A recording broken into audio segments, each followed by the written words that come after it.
जय हिंद। स्वागत है एक बार फिर से आपके अपने इस यूट्यूब चैनल पे। आज से हम लोग ऑप्टिक्स की प्रैक्टिस चालू कर रहे हैं। थ्योरी आपने पहले पढ़ ही ली होगी। देखते हैं जैसे पहला क्वेश्चन क्या लिखा हुआ है यहाँ पर। पहला क्वेश्चन लिखा है हमारा, निम्नलिखित में से किस प्रकार के दर्पण में प्रकाश का पार्श्व परिवर्तन होता है। अब ध्यान से समझना, हमने कई बार बताया है कोई भी क्वेश्चन आपको करना हो पहले उसमें क्वेश्चन में कौन से नए वर्ड मिले उनको आप ध्यान से पढ़िए। जैसे यहाँ पर एक वर्ड मिला आपको, क्या, दर्पण। पहला क्या मिला आपको यहाँ पर, दर्पण, जिसके बारे में हमें विशेष से जानकारी करनी है। दूसरा मिला यहाँ पर प्रकाश और तीसरा मिला है पार्श्व परिवर्तन। ठीक, तो जब तक क्वेश्चन की डिटेल में आप सीखोगे नहीं तब तक उसके ऑप्शन कर पाना आसान नहीं होता, ऐसा समझिए आप। जैसे सबसे पहले यहाँ पर लिखा हुआ है दर्पण, तो पहले हमें दर्पण के बारे में जानकारी करनी है। दर्पण यानी जिसको इंग्लिश में बोलेंगे हम लोग मिरर। अब दर्पण होता क्या है, दर्पण कैसे बनता है, दर्पण कितने प्रकार के होते हैं, दर्पण में प्रतिबिंब कहाँ बनता है, समतल दर्पण प्रतिबिंब कैसे बनाता है, उत्तल दर्पण कैसे बनाता है और अवतल दर्पण कैसे बनाता है, ये सब जानकारी डिटेल से होनी चाहिए। अब जैसे आपका क्वेश्चन है यहाँ पर दर्पण से, तो दर्पण के सबसे पहले आप प्रकार सीखिए कि दर्पण कितने प्रकार के होते हैं और दर्पण में क्या क्या और सारी चीज़ें होती हैं।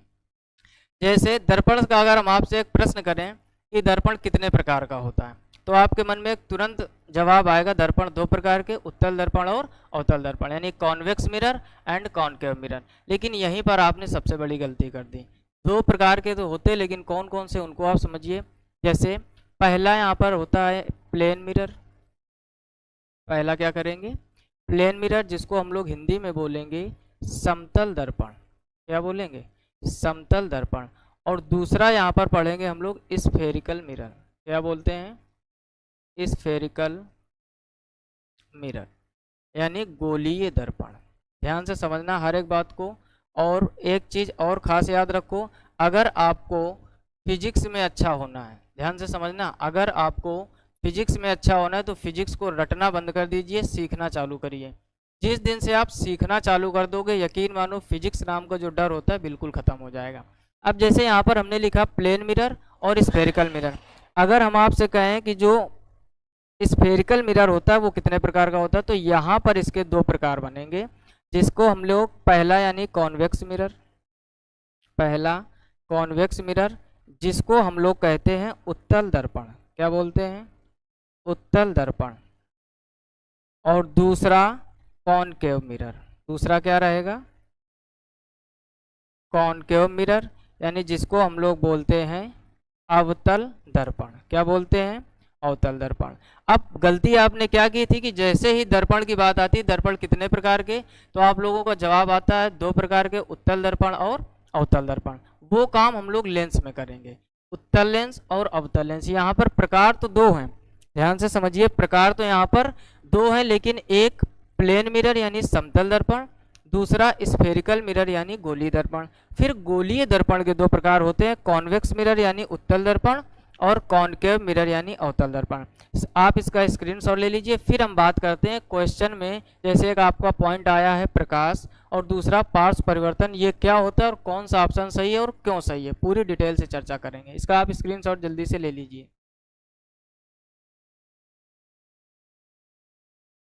आई होप आप स्क्रीनशॉट ले चुके होंगे। अब समझिए ध्यान से। अब दूसरा इसमें इंपॉर्टेंट पॉइंट क्या आता है, प्रकाश। दूसरा क्या आता है, प्रकाश। तो प्रकाश क्या होता है इसके बारे में भी समझिए। देखो, प्रकाश आपने पढ़ा होगा अच्छे से कि प्रकाश एक प्रकार की ऊर्जा है। प्रकाश एक प्रकार की ऊर्जा है जो हमारी आंखों पर दृष्टि संवेदना उत्पन्न करती है, जिससे हमें वस्तुएं दिखाई देती हैं। यानी अगर प्रकाश नहीं होगा तो हमें कुछ नहीं दिखाई देगा। जैसे यहाँ पर ये सारी लाइटें जल रही हैं तो हम दिखाई दे रहे होंगे, लेकिन लाइटें बंद कर दें तो क्या हमको कुछ दिखेगा, नहीं दिखेगा। इसका मतलब प्रकाश के सहारे से हम लोग देखते हैं। हमारे आंखों में कोई ऐसा पावर नहीं है जिससे हम बिना प्रकाश की सहायता से वस्तुओं को देख सकें। समझ रहे हो ना बात। तो प्रकाश एक प्रकार की ऊर्जा होती है जो हमारी आंखों पर दृष्टि संवेदना उत्पन्न करती है। ठीक, और बाकी प्रकाश की बहुत सारी डिटेल में चर्चा होगी आगे प्रश्नों में। और दूसरा यहाँ पर आया जिससे आपका मेन क्वेश्चन बना है, क्या, पार्श्व परिवर्तन। ये क्या होता है, ये नई चीज आ गई। अब देखो ध्यान से, जो उत्तल दर्पण होता है आपका और अवतल दर्पण और आयताकार दर्पण, समतल दर्पण, सबसे पहले आप इंग्लिश में इनको समझ लीजिए। इनके क्या नाम होते हैं? जैसे उत्तल दर्पण को हम लोग क्या बोलते हैं? Convex mirror. क्या बोलते हैं? Convex mirror. इनका यूज कहाँ होता है अभी चर्चा करेंगे। दूसरा लिखा हुआ अवतल दर्पण यानी कॉनकेव मिरर, यानी कॉनकेव मिरर। समतल दर्पण यानी प्लेन मिरर हो गया। ठीक, अभी हमने डिटेल से इसको आपको बताया था कि प्रकार में कैसे क्या होता है प्लेन मिरर। और ये है आयताकार दर्पण यानी रेक्टेंगुलर मिरर।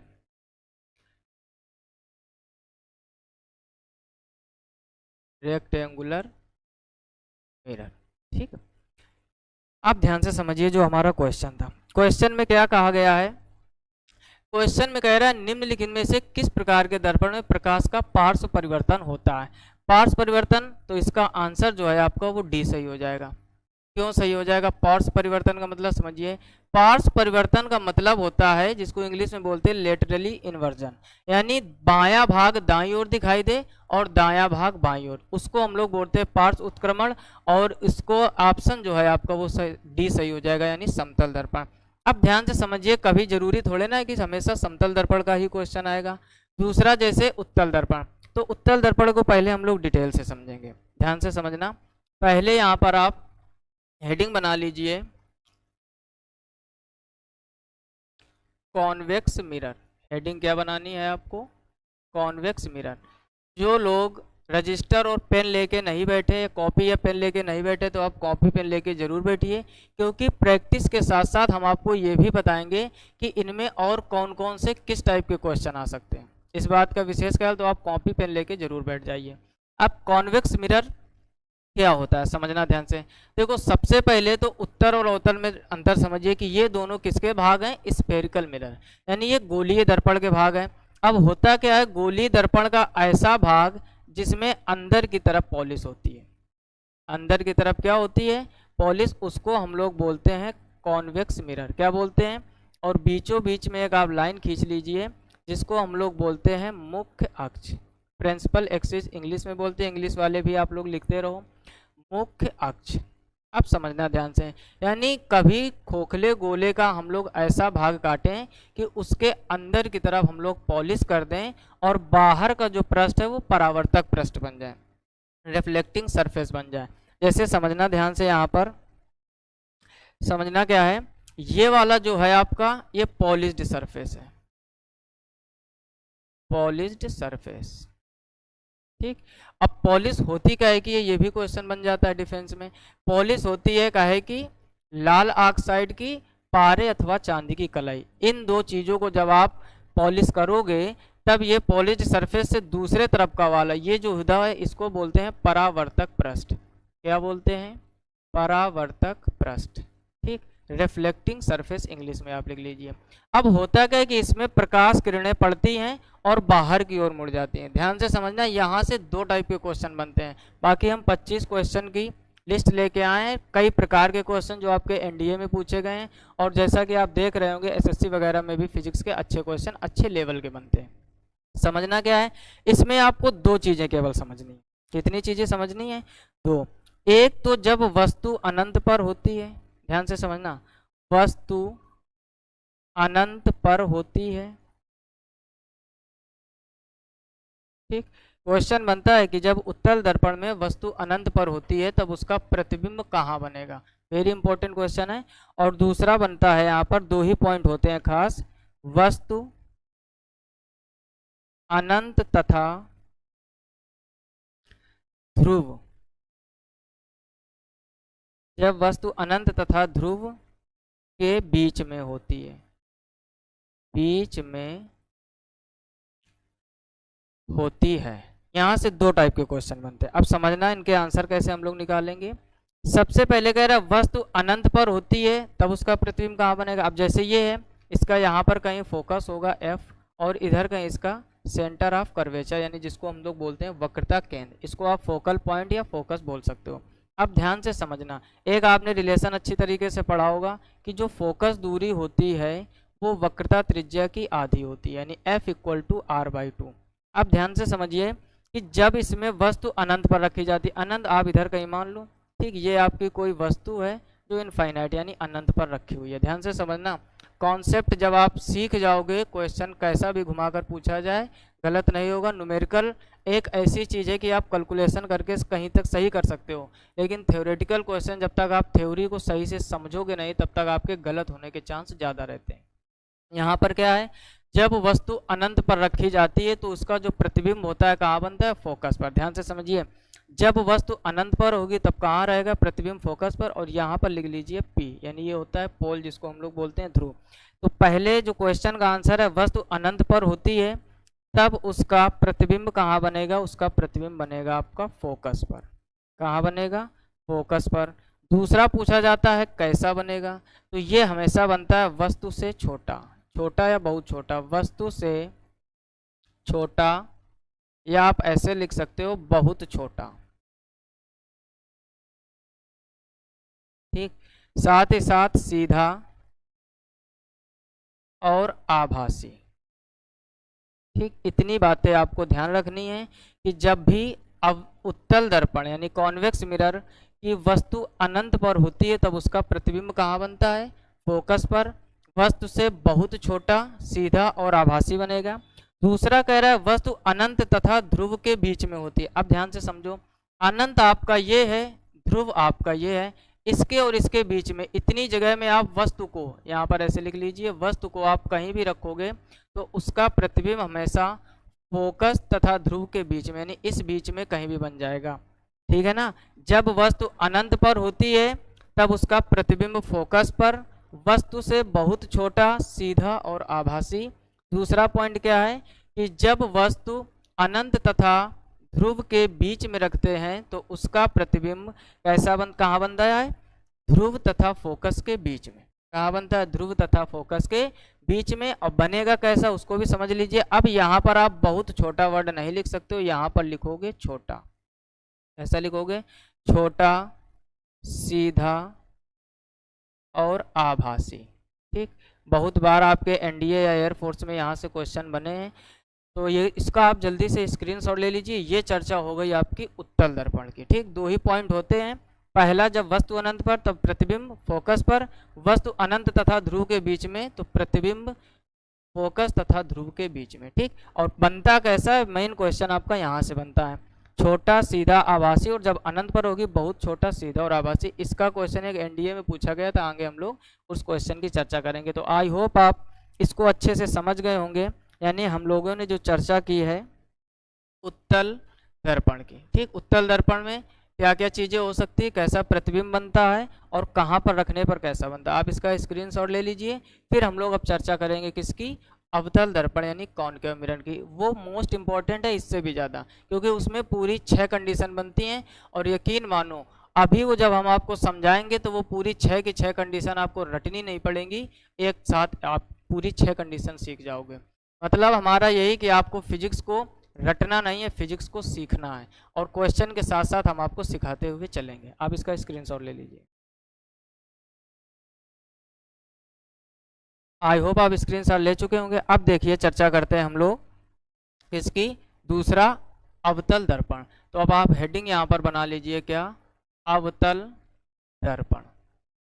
हेडिंग क्या बनानी है आपको, अवतल दर्पण। इंग्लिश में, इंग्लिश वाले लिख लीजिए आप कॉनकेव मिरर, कॉनकेव मिरर। ठीक, अब देखो इसमें क्या होता है, ध्यान से समझिए। अब कॉनकेव मिरर जो होता है इसमें हम लोग पॉलिश करते हैं। ध्यान से समझो, पहले तो आप ऐसे एक कटा हुआ गोले का भाग बना लीजिए। कॉनकेव मिरर जो होता है यानी अवतल दर्पण, इसमें पॉलिश बाहर की तरफ करते हैं। पॉलिश कहाँ होती है, बाहर की तरफ। अब पूरी वो 6 कंडीशन आप तभी सीख पाओगे जब आप इसको थोड़ा डिटेल से समझोगे। इसको M1 और M2 बोल दिया। बीचों बीच में आप एक लाइन ड्रॉ कर दीजिए, इसको हम लोग कहेंगे मुख्य अक्ष। क्या बोलेंगे इसको, मुख्य अक्ष। अब इसके सभी सिंबल लिख दीजिए। ठीक, ध्यान से समझना। जैसे यहाँ पर जो होता है इसको कहते हैं दर्पण का ध्रुव यानी पोल। इसके थोड़ा आगे आप यहाँ पर मान लीजिए फोकस को। ठीक, फोकल पॉइंट या फोकस बोल देते हैं। इससे इतनी ही दूरी पर आप सी बना दीजिए, यानी सेंटर ऑफ कर्वेचर इंग्लिश में बोलते हैं, यानी वक्रता केंद्र। और यहाँ पर आप कहीं इनफाइनाइट मान लीजिए। अब देखो 6 कंडीशन बनती है और मोस्ट इंपॉर्टेंट क्वेश्चन यहाँ से बनता है और ज़्यादातर लोगों से गलत हो जाता है। आपको गलत नहीं करना है, आप सीखिए और यकीन मानो सीखने के बाद आपका हर एक डाउट क्लियर हो जाएगा। अब देखो समझे यार, समझना क्या है, ध्यान से समझो। सबसे पहले हम वस्तु को ऐसे बना लीजिए आप, इसको हमने ए और बी वस्तु मान लिया, ठीक। पहले हम वस्तु को कहाँ पर रख रहे हैं, अनंत पर। ध्यान से समझना एक एक बात को, पहले हम वस्तु को कहाँ रख रहे हैं, अनंत पर। जब आप वस्तु को अनंत पर रखोगे तब इसका प्रतिबिंब कहाँ बनेगा, तो इसका प्रतिबिंब बनता है आपके फोकस पर। कहाँ पर बनेगा, यहाँ पर बनेगा आपका प्रतिबिंब, ठीक। ध्यान से समझिए। अब हम लोग एक एक कदम बढ़ाकर वस्तु को ध्रुव की ओर लाएंगे और प्रतिबिंब हमारा अपोजिट डायरेक्शन में आगे बढ़ेगा। मतलब समझो, पहली कंडीशन में क्या हुआ कि जब वस्तु अनंत पर रखते हैं तब उसका प्रतिबिंब आपका कहाँ बनता है, फोकस पर। प्रतिबिंब कहाँ बनता है, फोकस पर। अब यहाँ से क्वेश्चन कैसे बनते हैं, देखो एक क्वेश्चन तो आपका यही बन जाएगा कि अवतल दर्पण में यानी कॉनकेव मिरर में जब वस्तु अनंत पर होती है, ऐसे समझिए यहाँ पर लिखे दे रहे हैं हम, वस्तु जब कहाँ होगी, अनंत पर, तब उसका जो प्रतिबिंब है, उसका जो प्रतिबिंब है वो कहाँ बनेगा, फोकस पर। कहाँ बनेगा, फोकस पर, ठीक। एक प्रश्न तो ये बनता है आपसे। दूसरा प्रश्न क्या बनेगा, दूसरा प्रश्न कहता है कि प्रतिबिंब कैसा बनेगा, तो प्रतिबिंब बनेगा बहुत छोटा। ध्यान से समझिए, बहुत छोटा कामा उल्टा तथा वास्तविक, तथा वास्तविक। फिर से आप समझ लीजिए, सबसे पहले पॉइंट बनेगा कि वस्तु जब अनंत पर होती है तब उसका प्रतिबिंब कहाँ बनेगा, फोकस पर। अब अनंत का मतलब आप कॉमन सेंस लगाइए कि बहुत दूर। जब आप वस्तु को बहुत दूर रखोगे तो उसका प्रतिबिंब बड़ा बनेगा कि छोटा, आप कॉमन सेंस लगाइए। इसका मतलब है जब वस्तु बहुत दूर होगी तो उसका प्रतिबिंब बहुत छोटा बनेगा। पहला पॉइंट क्लियर हुआ। और कैसा बनेगा, उल्टा बनेगा। और कैसा बनेगा, वास्तविक। अब दूसरा पॉइंट समझिए क्या होता है। उल्टा को आप लिख लीजिए,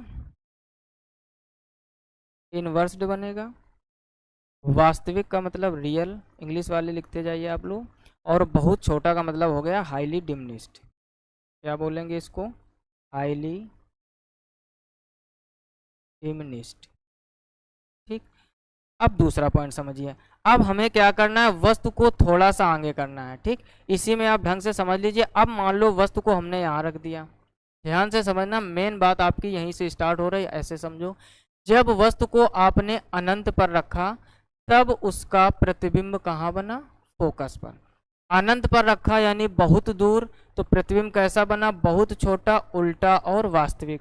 इतनी बात समझ गए। अब कहाँ रख रहे हैं हम लोग वस्तु को, अनंत तथा वक्रता केंद्र के बीच में। ये आपका सी है, वक्रता केंद्र, जिसको इंग्लिश में बोलते हैं सेंटर ऑफ कर्वेचर।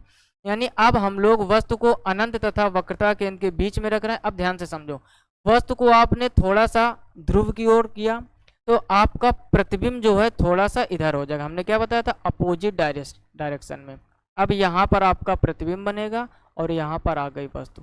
अब देखो लॉजिक आप लगाते चलो, इससे यकीन मानो आपको रटना नहीं पड़ेगा और आसानी से पूरे 6 पॉइंट क्लियर हो जाएंगे। जब वस्तु अनंत पर तब प्रतिबिंब फोकस पर। वस्तु अनंत तथा वक्रता केंद्र के बीच में रखी है तो प्रतिबिंब हमारा फोकस तथा वक्रता केंद्र के बीच में आ गया। अब आप लोग दिमाग लगाइए, उसी दिशा में बन रहा है तो यहाँ पर तो हम लोग कुछ चेंजमेंट नहीं करेंगे। यानी समझने वाली बात क्या है कि अभी भी आपका उल्टा बनेगा और वास्तविक बनेगा। यहाँ पर समझिए आपका बहुत छोटा ना बनकर अब बनेगा छोटा। कैसा बनेगा, छोटा। फिर से समझ लीजिए, डाउट नहीं रहना चाहिए।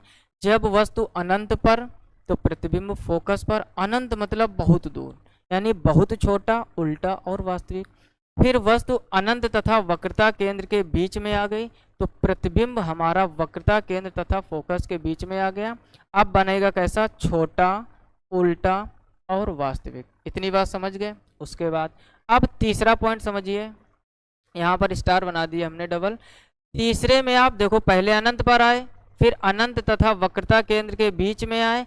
अब आप कहाँ पर आएंगे, तीसरा स्टेप आप सीधे आ गए केंद्र पर। ठीक है ना, वक्रता केंद्र पर। अब दिमाग लगाइए, आप जब वस्तु यहाँ पर थी तो प्रतिबिंब यहाँ पर, वस्तु को एक स्टेप आगे इन दोनों के बीच में रखा तो प्रतिबिंब फोकस और वक्रता केंद्र के बीच में बना। अब आप दिमाग लगाइए, अगर आपने वस्तु यहाँ सेंटर पर रख दी है थोड़ा सा और आगे, तो आप अब यहीं से समझ जाइए कि इसका प्रतिबिंब भी तो यहीं बनेगा। यानी जब वस्तु अनंत पर तो फोकस पर, अनंत तथा वक्रता केंद्र के बीच में तो वक्रता केंद्र तथा फोकस के बीच में। अब वस्तु आप कहाँ ले आए हो, वक्रता केंद्र पर, तो प्रतिबिंब भी वही। अब देखो पहले बना था बहुत छोटा, फिर बना छोटा, अब आ जाएगा बराबर। अब आपको क्या लिखना है, बराबर, यानी इक्वल बनेगा। बाकी दोनों कंडीशन सेम रहेंगे, यानी रियल बनेगा अर्थात वास्तविक बनेगा, और उल्टा बनेगा। कैसा बनेगा, उल्टा। समझ गए बात को। अब तीसरी स्टेप हो चुकी है। अब वस्तु को थोड़ा और आगे ले जाओ, दिमाग लगाओ जरा, अनंत पर, फिर अनंत और वक्रता केंद्र के बीच में, फिर वक्रता केंद्र पर, अब वक्रता केंद्र तथा फोकस के बीच में, अर्थात कहने का मतलब अब वस्तु आप यहाँ पर रख रहे हो। यानी जब वस्तु वक्रता केंद्र तथा फोकस के बीच में रखते हैं तो प्रतिबिंब इधर आ जाएगा, तो प्रतिबिंब आपका अनंत और वक्रता केंद्र के बीच में कहीं यहाँ पर आ जाएगा। ऐसे समझ लीजिए आप, ये जो हमने रेड कलर से दिखाया है यहाँ पर अब प्रतिबिंब आ जाएगा आपका, और जो यहाँ पर हम लोग ब्लू कलर से देख रहे हैं यहाँ पर आपकी वस्तु है। ठीक, यानी इसका कॉम्बिनेशन इससे बन रहा है। जो लोग ढंग से समझ रहे होंगे, बात को सुन पा रहे होंगे, यकीन मानो आपका कॉन्सेप्ट एकदम क्लियर हो रहा होगा। मतलब कहने का ये है कि जब वस्तु अनंत पर तो फोकस पर, अनंत और वक्रता केंद्र के बीच में तो प्रतिबिंब फोकस और वक्रता केंद्र के बीच में, फिर वस्तु भी वक्रता केंद्र पर आ गई, प्रतिबिंब भी वहीं आ गया। अब दोनों चीजें एक जगह पर आ गई, तभी यहाँ पर हमने लिख दिया बराबर। यानी कॉन्सेप्ट क्या बना, अवतल दर्पण में पहले बहुत छोटा उल्टा वास्तविक, दूसरे स्टेप में छोटा उल्टा वास्तविक, तीसरे में बराबर उल्टा और वास्तविक। चौथा पॉइंट, जब आप वस्तु को वक्रता केंद्र तथा फोकस में बीच में रखोगे तो प्रतिबिंब आपका वक्रता केंद्र तथा अनंत के बीच में बनेगा। अब सोचिए आप, पहले बहुत छोटा हुआ, फिर छोटा, फिर बराबर, अब क्या आ जाएगा, बड़ा। तो यहाँ पर लिख दीजिए अगली कंडीशन में बड़ा बनेगा, और बाकी दोनों कंडीशन सेम, उल्टा वास्तविक। बाकी दोनों कंडीशन सेम, कैसे, उल्टा और वास्तविक। समझ गए बात को।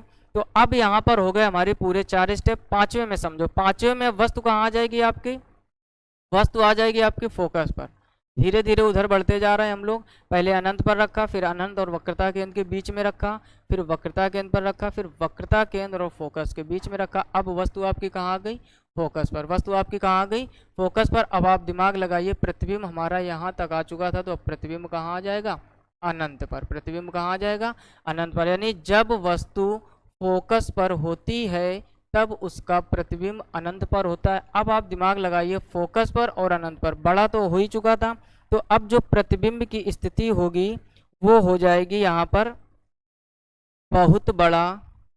ऐसा हो जाएगा, बहुत बड़ा कामा उल्टा और कामा वास्तविक, उल्टा व वास्तविक। आई होप आप पूरे 5 पॉइंट अच्छे से समझ गए होंगे। छठवां मोस्ट इंपॉर्टेंट है, क्योंकि इन 5 पूरे पॉइंट में हमेशा आपका कॉमन क्या रहता है, उल्टा और वास्तविक। ठीक है ना। अब वस्तु कहाँ पर, अब देखो यहाँ पर दूसरा स्टेप, यहाँ तीसरा स्टेप, यहाँ चौथा स्टेप, यहाँ पांचवा स्टेप है। अब वस्तु आ जाएगी आपकी यहाँ पर। यानी जब वस्तु को हम फोकस तथा ध्रुव के बीच में रखते हैं, अब आप दिमाग लगाइए, प्रतिबिंब अनंत तक तो आ ही चुका था, तो अब ये बनता है बिहाइंड द मिरर, यानी दर्पण के पीछे। अब यहीं पर मोस्ट इंपॉर्टेंट पॉइंट क्या, और यहीं पर आपके डिफेंस में क्वेश्चन बनते हैं। आप समझिए 5 कंडीशन में उल्टा वास्तविक रहा, बाकी स्टेप बाय स्टेप उसका आकार बदलता जाता है। जैसे पहले बहुत छोटा था पहले नंबर में, दूसरे में छोटा हुआ, तीसरे में बराबर हुआ, चौथे में बड़ा हुआ, और पांचवें में बहुत बड़ा। अब ये बिहाइंड द मिरर यानी दर्पण के पीछे बनेगा, और दर्पण के पीछे बनेगा तो अब यहाँ पर आपका पॉइंट क्या चलेगा, अब ये हो जाएगा सीधा आभासी, सीधा आभासी और बड़ा। ठीक, अब यहाँ पर आप समझिए, यानी जो अवतल दर्पण है हमारा, इसमें हर टाइप की कंडीशन है, छोटा भी बनाता है, बराबर भी बनाता है, बहुत छोटा भी बनाता है, बहुत बड़ा भी, और सीधा आभासी बड़ा भी। यानी तभी अवतल दर्पण की 6 मोस्ट इंपॉर्टेंट कंडीशन है जिनको हमने अभी आपको डिटेल में समझाया। आप इनका स्क्रीनशॉट ले लीजिए। स्क्रीनशॉट में कम समझ में आएगा, लेकिन आप ये समझिए जो हमने चीज़ें समझाई है, तभी अलग अलग फिगर नहीं बनाया, एक ही में बताया, ताकि आप हर एक चीज़ को अच्छे से समझ सको। तो यानी जब भी अवतल दर्पण में वस्तु को हम ध्रुव तथा फोकस के बीच में यानी यहाँ पर रखेंगे तो उसका प्रतिबिंब हमेशा दर्पण के पीछे यानी बिहाइंड द मिरर, और कैसा बनेगा, सीधा आभासी बड़ा, क्योंकि अब ये दर्पण के पीछे आ गया। जब तक सामने रहोगे तब तक उल्टा और वास्तविक रहेगा। तो ये चर्चा हो गई दूसरे यानी अवतल दर्पण की। और तीसरा जो आपका लिखा, पहले आप इसका स्क्रीनशॉट ले लीजिए, फिर इन दोनों की चर्चा करते हैं।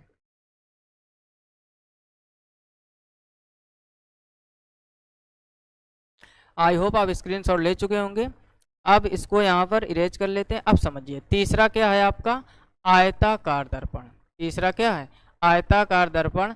अब देखो इसका उपयोग सजावट के लिए किया जाता है, यानी बेडरूम वगैरह में या कमरे की सजावट, कमरे को डेकोरेटेड करने के लिए, अच्छा दिखने के लिए वहाँ पर इसका प्रयोग करते हैं। तो ये कुछ खास नहीं है। और अगला था हमारा क्या, चौथा ऑप्शन समतल दर्पण। और समतल दर्पण को डिटेल में समझो, क्योंकि मेन क्वेश्चन आपका क्या है, निम्नलिखित में से किस प्रकार के दर्पण में प्रकाश का पार्श्व परिवर्तन होता है, यानी बायां भाग दाईं ओर और दायां भाग बाईं ओर। अब देखो बहुत से लोग ऐसा सोच रहे होंगे कि एक छोटा सा क्वेश्चन था, डायरेक्ट आंसर समतल दर्पण से आगे बढ़ जाना चाहिए था, लेकिन आप ये समझो अगर आगे चल के उत्तल दर्पण या उत्तल दर्पण के क्वेश्चन आ गए तो अब आपको अलग से भटकना नहीं पड़ेगा। हमने दोनों की डिटेल में चर्चा की है। अब देखो समतल दर्पण क्या होता है, इसको भी थोड़ा समझ लीजिए, फिर अगला क्वेश्चन करते हैं। प्लेन मिरर, इंग्लिश में क्या होता है, प्लेन मिरर, और हिंदी में क्या बोल देते हैं, समतल दर्पण। तो यहाँ पर आप समतल दर्पण लिख लीजिए। अब देखो समतल दर्पण से कौन कौन से पॉइंट बनते हैं और कौन कौन से इसमें इंपॉर्टेंट पॉइंट होते हैं, ध्यान से समझना और ध्यान से सुनना। ठीक, पहला तो समतल दर्पण का यही जो आपका क्वेश्चन बना है कि जो समतल दर्पण होता है उसमें बायां भाग दाईं ओर और दायां भाग बाईं ओर दिखाई देता है, यानी लेफ्ट वाला राइट साइड में और राइट वाला लेफ्ट। पहला पॉइंट यही समझ लीजिए, यानी जो लेफ्ट वाला है वो राइट साइड में दिखाई देगा और जो राइट वाला है वो लेफ्ट साइड में दिखाई देगा। ठीक है ना, जैसे फ़ोन वगैरह में हम लोग जब सेल्फी फ़ोटो खींचते हैं, अगर इस तरफ से मांग कड़ी हुई है तो इस तरफ की ओर नज़र आती है। समझ गए ना बात को, यानी जो ये लेफ्ट वाला राइट और राइट वाला लेफ्ट दिख रहा है इसी को बोलते हैं पार्श्व उत्क्रमण, लेटरल इन्वर्जन। ठीक, अब उसके बाद समझिए दूसरा पॉइंट क्या होता है, समतल दर्पण प्रतिबिंब कैसा बनाता है, बहुत बार क्वेश्चन बना है। तो समतल दर्पण हमेशा आभासी प्रतिबिंब बनाता है। कैसा बनाता है, तो दूसरा पॉइंट यहाँ पर लिख लीजिए, आभासी बनाता है। ठीक, तीसरा पॉइंट, अगर समतल दर्पण में हमें किसी भी वस्तु का पूरा प्रतिबिंब देखना है, यानी अगर समतल दर्पण में हम अपनी पूरी इमेज देखना चाहें तो उसकी मिनिमम लंबाई वस्तु की लंबाई की आधी होनी चाहिए। ध्यान से समझिए, यानी कहने का मतलब अगर कोई व्यक्ति, ध्यान से समझिए, अगर कोई व्यक्ति 6 फीट लंबाई का है तो जो दर्पण है, ध्यान से समझना, जो समतल दर्पण है मिनिमम 3 फीट का होना चाहिए। इससे ज़्यादा हो जाए कोई इफेक्ट नहीं पड़ेगा, पूरा प्रतिबिंब दिखेगा। लेकिन अगर 3 फीट से छोटा है, ध्यान से समझिए, लेकिन अगर 3 फीट से छोटा है दर्पण तो व्यक्ति का पूरा प्रतिबिंब नहीं दिखेगा जो 6 फीट का होगा, यानी कुछ ना कुछ ऊपर का हिस्सा या कुछ ना कुछ नीचे का हिस्सा जरूर छूट जाएगा। तो प्रतिबिंब समतल दर्पण में पूरा प्राप्त करने के लिए दर्पण की लंबाई कम से कम आधी होनी चाहिए। उसके बाद इंपॉर्टेंट पॉइंट क्या है, उसके बाद यहाँ पर पॉइंट बनता है कि आभासी, तो यहाँ पर हो गया, ये आभासी बनता है। साथ ही साथ समतल दर्पण में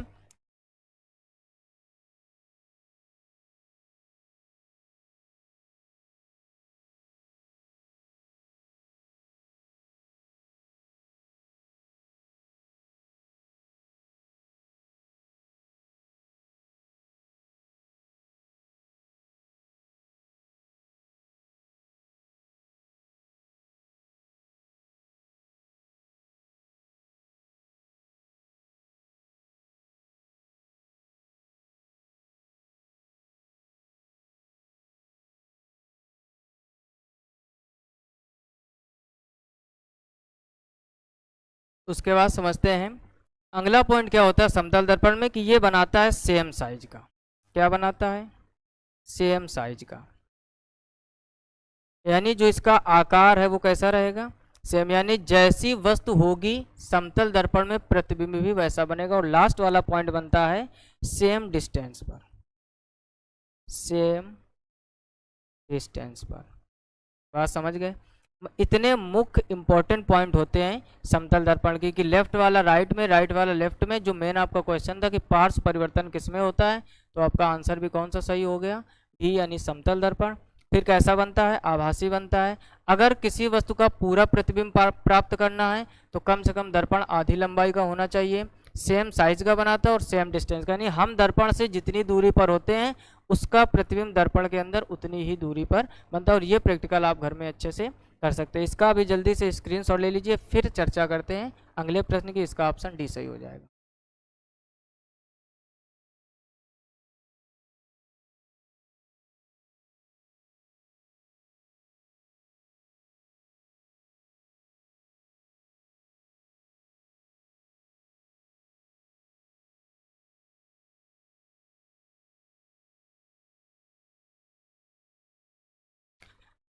आई होप आप स्क्रीनशॉट ले चुके होंगे।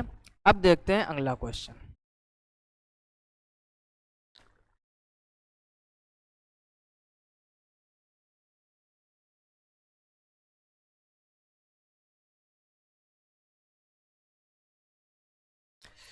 अगला क्वेश्चन क्या है, समझिए ध्यान से। अगला क्वेश्चन कह रहा है दो दर्पणों को एक दूसरे से 60 डिग्री के कोण पर झुकाकर रखा जाता है। फिर कह रहा है तथा उनके बीच एक वस्तु रखी जाती है, बनने वाले कुल छवियों की संख्या क्या होगी, यानी कितने प्रतिबिंब बनेंगे। आसान क्वेश्चन है। इसका एक फार्मूला होता है। फार्मूला क्या होता है कि प्रतिबिंबों की संख्या n इक्वल 360 अपान थीटा। अब देखो यहाँ पर कंडीशन बनती है। देखो क्वेश्चन को करने से पहले, जैसे पहले क्वेश्चन में लगभग 25 से 30 मिनट लग गए हमको समझाने में, लेकिन सिर्फ वो पहला क्वेश्चन ही नहीं समझाया, साथ ही साथ उत्तल दर्पण के कॉन्सेप्ट, अवतल दर्पण के कॉन्सेप्ट, कहाँ प्रतिबिंब बनता है, कैसा बनता है, समतल दर्पण के। अब इन तीनों दर्पणों से रिलेटेड कोई भी क्वेश्चन आपको मिलेगा, आप यकीन मानिए अगर सही से समझा होगा तो जरूर आप उसको सही कर पाओगे। अब इसका फार्मूला क्या होता है, तो यहाँ पर 3 कंडीशन आप पढ़िए ध्यान से। कितनी कंडीशन पढ़नी है, 3। जब भी आप इसको सॉल्व करो, ध्यान से समझो, जब भी 360 अपान थीटा, जैसे इसमें थीटा इक्वल कितना दिया गया है आपको 60 डिग्री, अगर हल करने पर कोई इवन नंबर आ जाए, कैसा आ जाए, इवन नंबर आ जाए यानी सम संख्या, कैसा आ जाए, सम संख्या, तो उसमें हमेशा आप एक माइनस कर दीजिए प्रतिबिंबों की संख्या निकालने के लिए। जैसे अगर मान लो n का मान कुछ भी आ जाए, सम संख्या आ गया, मान लो 10 आ जाए, तो उससे कम कर दोगे तो प्रतिबिंबों की संख्या कितनी होगी, 9। अगर मान लो n का मान 8 आ जाए तो उसमें एक कम कर दोगे, कितना हो जाएगा, 7। यानी जब भी इवन नंबर आए तो उसमें आप एक माइनस कर दोगे। जब भी ऑड नंबर आए, इसको भी ध्यान से समझिए, जब ऑड आए तो यहाँ पर लिखोगे नो चेंज, यानी ना कुछ घटाना है और ना ही कुछ जोड़ना है। और जब भी कोई भिन्न आ जाए दशमलव में, जैसे यहाँ पर आ गया 4.6, तो उसमें प्रतिबिंबों की संख्या 4 ली जाएगी, यानी दशमलव के बाद वाले का कोई अस्तित्व नहीं है। इस प्रकार के क्वेश्चन में प्रतिबिंबों की संख्या कितनी हो जाएगी, 4। अगर ऐसी कंडीशन बने, अभी हम क्वेश्चन भी करेंगे साथ में, आप इस फार्मूले और कॉन्सेप्ट को नोट कर लो, क्योंकि यहाँ पर कौन सा क्वेश्चन कैसा बनेगा उससे मतलब नहीं, क्वेश्चन में कोई भी कंडीशन आ सकती है। अगर सम संख्या आए तो एक माइनस कर दीजिए, वही प्रतिबिंबों की संख्या हो जाएगी। अगर विषम संख्या आए तो नो चेंज। अगर कोई दशमलव में संख्या आ जाएगी तो दशमलव के बाद वाले से कोई मतलब नहीं होता है, यानी इसमें क्या हो जाएगा, यहाँ पर 4 ही प्रतिबिंबों की संख्या ली जाएगी। इसका भी आप स्क्रीनशॉट ले लीजिए, फिर क्वेश्चन करते हैं। अब समझिए ध्यान से। अब जैसे क्वेश्चन क्या था, थीटा इक्वल कितना दिया गया है, 60। ध्यान से समझिए, थीटा इक्वल क्या दिया गया है, 60। अब प्रतिबिंबों की संख्या पूछिए आपसे, तो n इक्वल 360 अपान 60। 0 से 0 कट जाएगा, 6 से आप 36 को काटोगे, कितना आ जाएगा, 6। अब आप ये बताइए कैसी संख्या है, एक इवन नंबर है, यानी सम संख्या। सम संख्या में एक माइनस कर देते हैं तो कितना आ जाएगा, 5। तो आंसर आपका सी सही हो जाएगा। ठीक, अगला क्वेश्चन देखते हैं।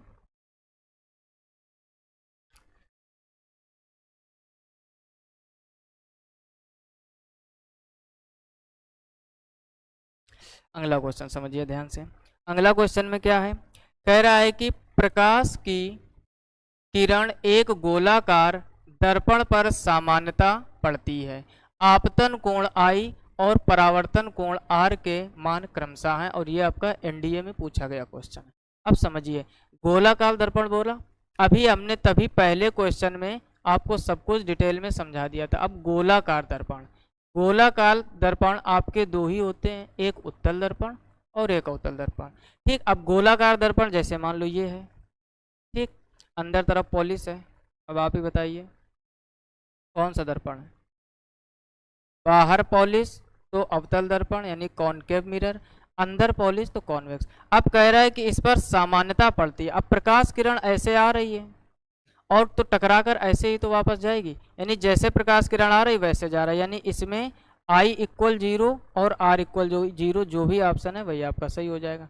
देखते हैं, पहला I 0 R 90 गलत हो जाएगा, दूसरा I 90 है फिर R 0 है, ये भी गलत हो जाएगा, तीसरा भी गलत। ऑप्शन इसका कौन सा सही हो जाएगा? चौथा। तो इसका चौथा ऑप्शन सही हो जाएगा, यानी आपतन कोण यदि 0 होगा तो परावर्तन कोण भी 0 होगा। परावर्तन के दूसरे नियम में आपने पढ़ा होगा क्या, कि जो कोण I होता है वो सदैव कोण R के बराबर होता है, यानी angle of incidence is always equal to angle of reflection. यानी जो आपतन कोण है वो सदैव परावर्तन कोण, या जो परावर्तन कोण है सदैव, ये दोनों आपस में बराबर होते हैं। तो यहाँ पर आपका ऑप्शन कौन सा सही हो जाएगा? डी। नेक्स्ट क्वेश्चन देखते हैं।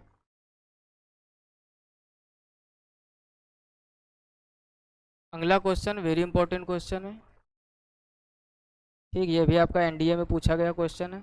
अब समझो, कह रहा अवतल दर्पण की फोकस दूरी, ध्यान से समझो, अवतल दर्पण की फोकस दूरी ज्ञात करने के लिए एक प्रयोग में एक वस्तु को उससे 40 सेंटीमीटर की दूरी पर रखा जाता है। देखो ध्यान दीजिए आप यहाँ पर, सबसे पहले कह रहा फोकस दूरी ज्ञात करने के लिए तो आपको निकालना क्या है?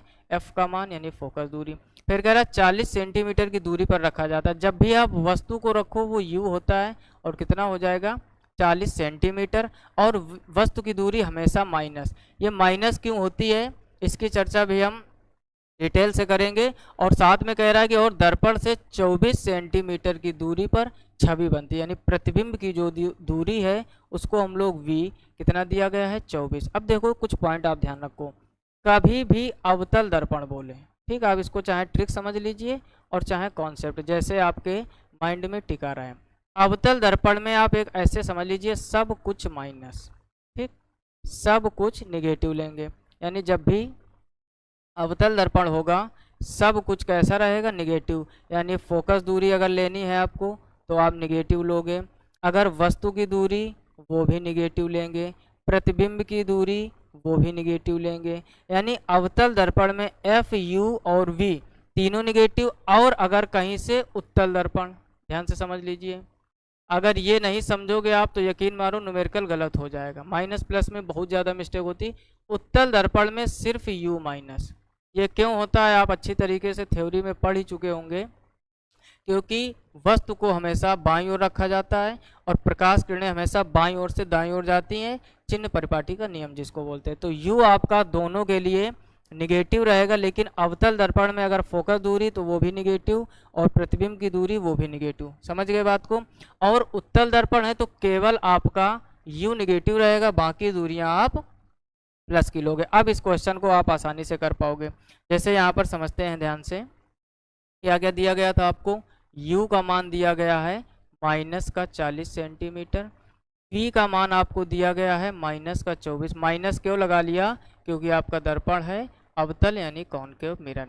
फोकस दूरी निकालना है, दर्पण का सूत्र आप भली बात सब लोग जानते हो, 1/f equal 1/v plus 1/u। ठीक, अगर इसी के बीच में हम माइनस लगाते तो यही फार्मूला लेंस के रूप में कार्य करने लगता है। मान रख के बस सॉल्व कर दीजिए। 1/f इक्वल 1/v का मान कितना है? माइनस का 24 प्लस 1/u का मान कितना है? माइनस का 40। इसको आप सॉल्व कर लीजिए तो 1/f इक्वल एलसीएम कितना हो जाएगा? दोनों में एलसीएम हो जाएगा 120। ठीक, 24 का भाग 120 में दोगे 5 यानी -5 आ जाएगा, और 40 ये 3 आ जाएगा। तो 1/f इक्वल क्या हो जाएगा? माइनस का 8/120। अब देखो ये 1/f इक्वल है, तो जब f इक्वल आप निकालोगे तो इसको रिवर्स कर दोगे, यानी 120/8। 8 का भाग दे दीजिए इसमें तो f इक्वल आ जाएगा, पहले तो आप माइनस लगा दीजिए, 8 एकम 8 कितना बचा? 4 और 8 पंचे 40, तो फोकस दूरी आ जाएगी 15 सेंटीमीटर। अब देखो फोकस दूरी निगेटिव आ गई क्योंकि अवतल दर्पण है, तो 15 सेंटीमीटर कौन सा है ऑप्शन, आप समझ ही गए होंगे, पहला ऑप्शन इसका सही हो जाएगा। जल्दी से आप इसको नोट कर लीजिए या फिर स्क्रीनशॉट ले लीजिए। नेक्स्ट क्वेश्चन देखते हैं अगला क्या लिखा हुआ है।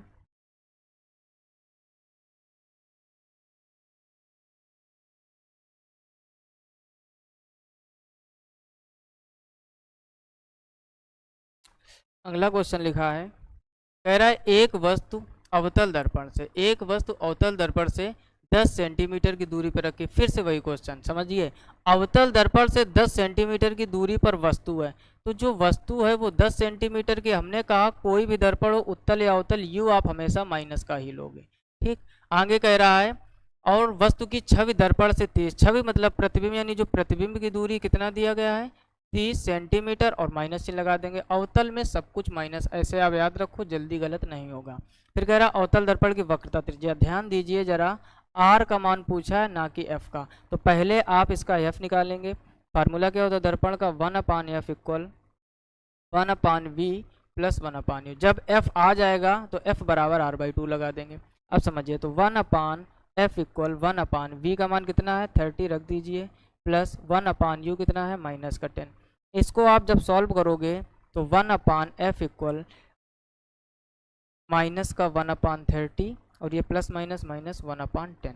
अब करेंगे क्या, 1/f इक्वल एलसीएम कितना हो जाएगा 30, इसको आप डिवाइड करोगे -1 और ये -3 आ जाएगा। ध्यान से समझना, तो ये हो जाएगा 1/f इक्वल माइनस का 4/30, तो f इक्वल हो जाएगा 30/4। इसको आप 4 से काट दीजिए, तो जब आप इसको काटोगे तो f इक्वल क्या आ जाएगा, -4 का भाग दोगे 30 में 7 और 4 पंचे 20, तो ये 7.5 आ गया। बहुत से लोग जल्दबाजी में आंसर ये टिक कर देंगे सी नंबर, यही गलत हो जाएगा। ध्यान से समझिए, पूछा क्या गया आपसे, वक्रता त्रिज्या पूछी गई है। क्या पूछी गई है, वक्रता त्रिज्या। वक्रता त्रिज्या और फोकस दूरी में क्या संबंध होता है, आप लोग पढ़े होंगे अच्छी तरीके से, f बराबर r/2। अब अगर आपको r का मान निकालना है तो r बराबर क्या हो जाएगा 2f इक्वल 2 इंटू एफ का मान कितना है माइनस का 7.5। इसका जब आप r निकालोगे तो माइनस का 15 सेंटीमीटर आ जाएगा। जो लोग अभी भी कॉपी पेन लेके नहीं बैठे, आप जब भी फिजिक्स पढ़िए ध्यान दीजिए, आप साथ साथ नोट करते रहिए ताकि आपकी कैलकुलेशन भी अच्छी होती रहे और साथ ही साथ क्वेश्चन का आपके पास कलेक्शन एक अच्छा हो जाए। तो इसका ऑप्शन कौन सा सही हो जाएगा, ये जल्दी से आप इसको भी नोट कर लीजिए।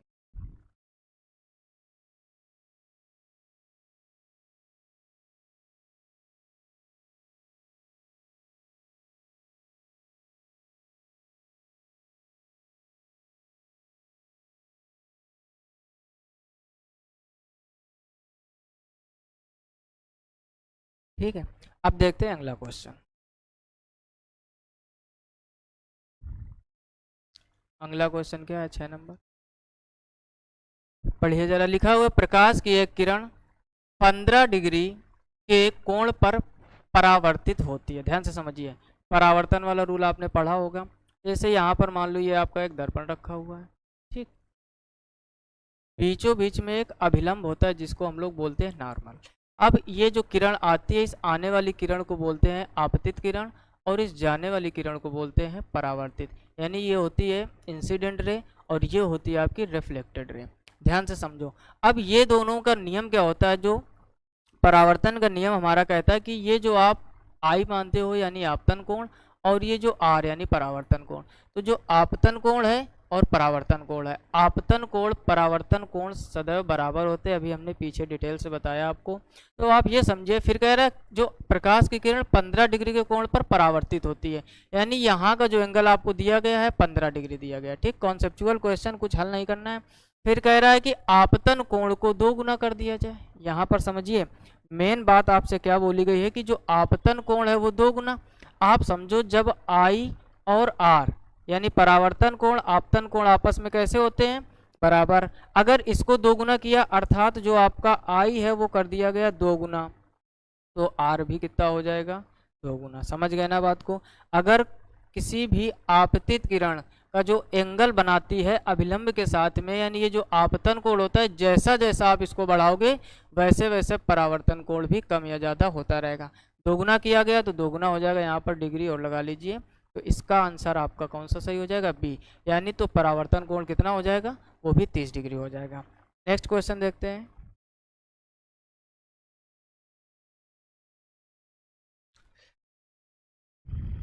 अगला क्वेश्चन लिखा हुआ है, लिखा है वायु में प्रकाश की किरण किसी माध्यम के पृथक्करण पृष्ठ पर 45 डिग्री कोण पर आपतित होती है। ध्यान से समझिए, चैप्टर 2 का है आपके।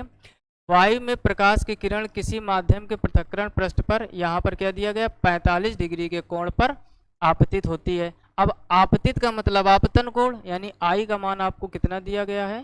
45 डिग्री। फिर कह रहा है 30 डिग्री के कोण पर अपवर्तित होती है। ध्यान से समझिए, अपवर्तन कोण, उसको भी आर से डिनोट करते हैं, वो कितना दिया गया है? 30 डिग्री। वेरी इंपॉर्टेंट क्वेश्चन है। कह रहा है माध्यम में प्रकाश का वेग क्या होगा? आपसे पूछा गया है माध्यम में प्रकाश का वेग। तो एक चीज आप ध्यान से समझिए, क्या आपसे v का मान पूछा गया है? v बराबर होता है c/n, यानी प्रकाश की चाल में अगर हम लोग अपवर्तनांक का भाग दे दे तो वो माध्यम में प्रकाश की चाल आ जाती है। अगर आपको n नहीं पता होगा तब तक आप v नहीं निकाल पाओगे। n निकालने के लिए आपने फार्मूला पढ़ा होगा, क्या? स्नेल का नियम, जिसको बोलते हैं साइन आई बटे साइन आर। कई बार आपके डिफेंस में यहाँ से क्वेश्चन बन जाता है कि स्नेल का नियम निम्नलिखित में से कौन सा है? आपको 4 ऑप्शन दिए जाएंगे, जिसमें एक आपको इस प्रकार से मिलेगा, n इक्वल साइन आई बटे साइन आर। पहले से आप n का मान निकाल लीजिए, वही n का मान यहाँ पर पुट कर देंगे, आसानी से v का मान आ जाएगा। चेक करते हैं। n इक्वल यहाँ पर रखिए साइन आई का मान 45 दिया गया, नीचे हो जाएगा साइन आर कितना दिया गया? 30। ध्यान से समझना इस बात को। तो n इक्वल साइन 45 का मान होता है 1/√2 और साइन 30 का होता है 1/2। जब भी एक के नीचे एक लगातार 4 संख्या हो तो क्या होता है? बाहर का आप बाहर मल्टीप्लाई करा दीजिए और अंदर का अंदर, यानी n इक्वल हो जाएगा 2/√2। इस √2 से 2 को काटोगे तो n बराबर आ जाएगा √2। अपवर्तनांक आ गया।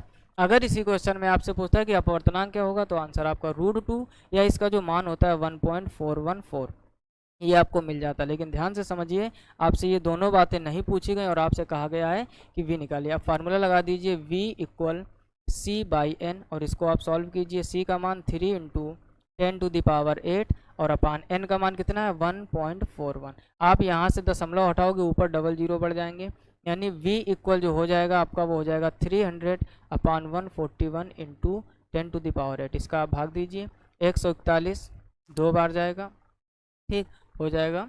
अब यहाँ पर दशमलव लगा दीजिए, कितना बचेगा? 18।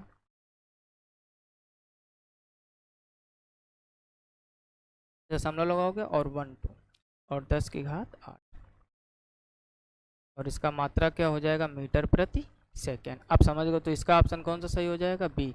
और एक चीज़ समझिए, जब भी आप क्वेश्चन में देखो, एग्जाम में एक चीज़ आपको विशेष ध्यान रखनी, समय बचाने का प्रयास करना। जैसे आपने ऑप्शन में देखा, ये 1 से स्टार्ट, ये 3 से स्टार्ट, ये 3 से और ये 2 से, आपने भाग दिया, पहले क्या आ गया? 2। तुरंत आप इसको टिक कर दो, आगे पूरा डिटेल में हल करने की जरूरत नहीं, कुछ समय बचेगा।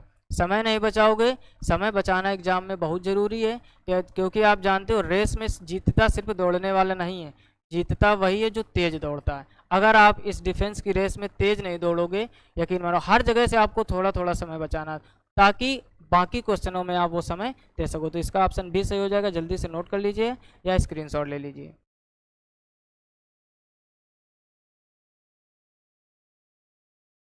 अगला क्वेश्चन देखते हैं।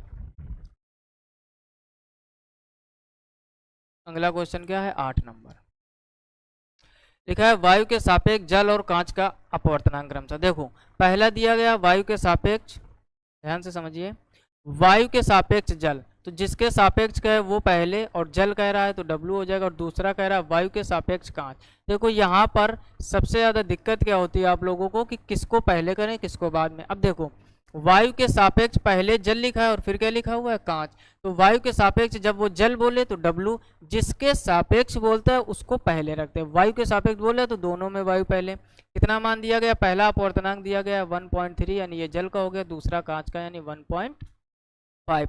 पूछा क्या गया? कह रहा है जल के सापेक्ष, हमने क्या बोला, ट्रिक आप इसको समझ लीजिए कि जिसके सापेक्ष बोले उसको पहले लिखा है, यहाँ पर क्या है, जल के सापेक्ष। तो जल क्या यानी वाटर, WNG, इसका मान आपसे पूछा गया है। ठीक, बड़े आसान फार्मूला है, आप केवल मान रख दीजिए। WNG बराबर क्या होता है, ANG अपान ANW। इसमें मान रख दीजिए ANG का मान कितना है, 1.5 और 1.3। कौन सा ऑप्शन आपका सही हो जाएगा, 1.5 अपान 1.3, ऑप्शन इसका ए सही हो जाएगा। आसान सा क्वेश्चन है, जल्दी से नोट कर लीजिए।